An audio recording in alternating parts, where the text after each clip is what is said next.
Sir ಎಲ್ರಿಗೂ ನಮಸ್ಕಾರಗಳು. ಮೊದಲನೇದಾಗಿ ದೀಪಾವಳಿ ಹಬ್ಬ ಶುಭಾಶಯಗಳು ಎಲ್ರಿಗೂ. ನಾವು ಇವತ್ತು ನೆನ್ನೆ ಏನು ತಾವು ಸಪೋರ್ಟ್ ಮಾಡಿಕೊಂಡು ನೆನ್ನೆ ಮೀಟಿಂಗ್ ನಾವು ಪ್ರೆಸ್ ಮೀಟ್ ಮಾಡಿದ್ವಲ್ಲ, ಪ್ರೆಸ್ ಮೀಟ್ ಮಾಡಿದಂಥ ವಿಚಾರ ಪ್ರಸ್ತಾಪ ಆಯಿತು. ನಾವು ಹೇಳಿದ್ದು ಕರೆಕ್ಟು. ನಾವು ಯಾವುದೇ ಥರವಾದ್ದು ನಾವು ಆ ಒಂದು ಏನು ನಿನ್ನೆ ಡಿಸಿಷನ್ ತೊಗೊಂಡಿದ್ದೀವಲ್ಲ, ಡಿಸೆಂಬರ್ ತಿಂಗಳಲ್ಲಿ ನಾವು ಹೋರಾಟ ಮಾಡ್ತೀವಿ ಅನ್ನೋದು. ಸೊ ಅದನ್ನು ನಾವು ಅವರಿಗೆ ಮಂದಟ್ಟು ಮಾಡಿಕೊಟ್ವಿ. ಅವರು ಸಹ ಡಿಸೆಂಬರ್ ತಿಂಗಳೊಳಗೆ ನಮ್ಮದು ಪೇಮೆಂಟ್ಗಳನ್ನ ಸಾಲ್ವ್ ಮಾಡ್ತೀವಿ. CM ಹತ್ರ ಮೀಟಿಂಗ್ ಮಾಡೋದಕ್ಕೆ ನಾಳೆ ನಾಡ್ದೊಳಗೆ ಟೈಮ್ ಕೊಡಿಸ್ತೀನಿ, ಹೇಳ್ತೀನಿ ಅಂತ ಹೇಳಿದ್ದಾರೆ. ಆಮೇಲೆ ಮತ್ತೆ ಜೊತೆಗೆ ಪ್ಯಾಕೇಜ್ ಸಿಸ್ಟಮ್ದು ವಿಚಾರ ಚರ್ಚೆ ಆಯಿತು. ಆಯ್ತಾ ಬೇರೆ ಇಲಾಖೆದು ಆಯಿತು, ನಾನು CMಗೆ ಅದನ್ನು ಕ್ಯಾನ್ಸಲ್ ಮಾಡೋಕ್ಕೆ ಹೇಳ್ತೀನಿ. ಸೊ ನಾಳೆ ನಾಡ್ದೊಳಗೆ CM ಜೊತೆ ಮೀಟಿಂಗ್ ಮಾಡ್ಕೊಂಡು ಚರ್ಚೆ ಮಾಡಿ ಅಂತ ಹೇಳಿದರು.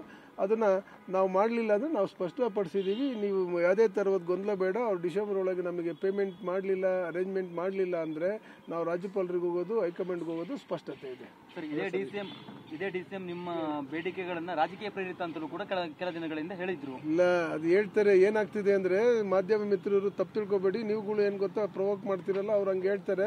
ಅದೇ ಏನಾಗಿದೆ, ಪ್ರವೋಕ್ ಹೇಳ್ತೀವಿ. ನೆನ್ನೆ ಫಾರ್ ಎಕ್ಸಾಂಪಲ್ ಒಂದ್ ನಿಮಿಷ ಅಲ್ಲ ಸರ್, ಒಂದ್ ನಿಮಿಷ ಕೇಳಿ ಸಮಾಧಾನವಾಗಿ. ನಿನ್ನೆ ಏನ್ ಗೊತ್ತಾ, ಮಾನ್ಯ ಮುಖ್ಯಮಂತ್ರಿಗಳಿಗೆ ನೀವು ಏನಾಗಿದೆ ಅಂದ್ರೆ ಇದು ಏನಪ್ಪ ಆರೋಪ ಇದೆಯಲ್ಲ, ಕಮಿಷನ್ ಆರೋಪ ಏನಂತೀರ ಅಂದಾಗ ಅವ್ರು ಕೋರ್ಟ್ಗೆ ಹೋಗಿ ಅಂತ ಹೇಳಿದ್ದಾರೆ. ಅದನ್ನ ಕನ್ಫರ್ಮ್ ಮಾಡಿದ್ವಿ.